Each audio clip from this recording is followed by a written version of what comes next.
So the two controllers I'm going to go over in this video are the DDJ400 and the DDJ-SB3. Let's start with the DDJ400.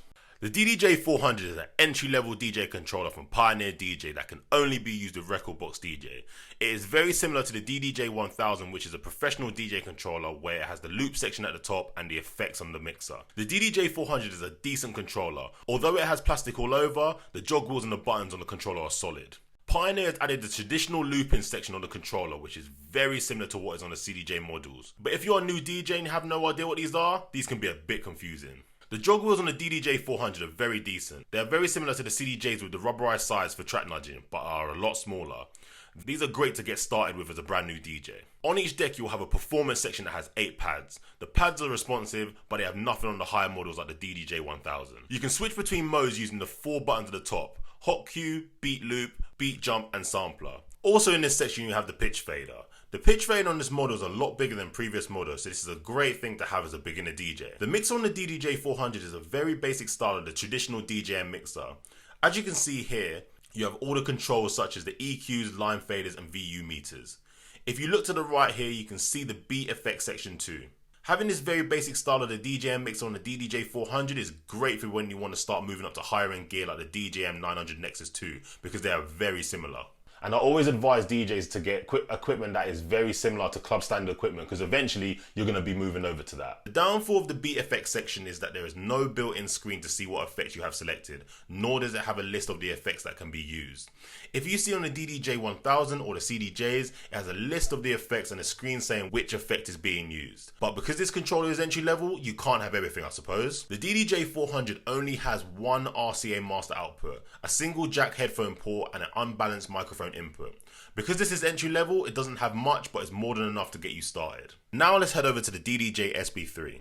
The DDJ-SB3 is the third version of Pioneer DJ's entry level controller. Hence the 3, and this controller is to be used with Serato DJ Lite. The SB3 is a great controller, so let's get into the features. On the top, you can trigger 3 different effects inside Serato.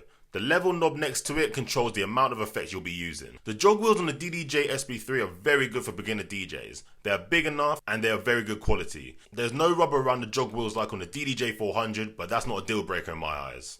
You'll be able to learn how to scratch on these jog wheels. As you can see on the screen, there are a lot of DJs that can scratch on these, so you can too. On the performance section of the SB3, you will find 8 performance pads, and you can change the modes that you use: hot cue, FX fade, pad scratch and sampler. Unlike the DDJ400, the SB3 has an auto loop button which automatically sets a 4-beat loop that you can half and double the size of the loop with the buttons. Personally, I think the performance section on the SB3 is perfect for an entry level DJ.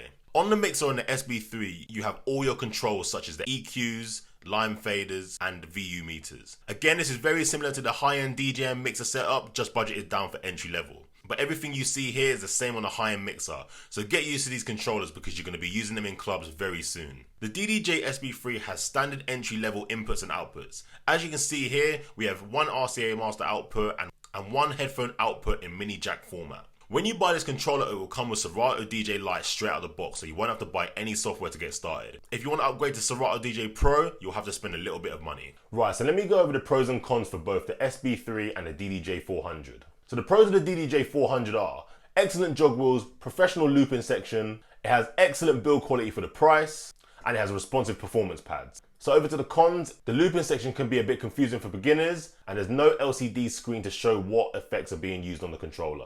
Now over to the SB3 Pros. The SB3 has excellent jog wheels, separated out looping section, it has great build quality and has a complete mixer section which is similar to the higher end DJM mixers. Both these controllers are excellent controllers to get started with as a beginner DJ. They both cost under £300. You can easily go buy these and practice and learn all the fundamentals of DJing.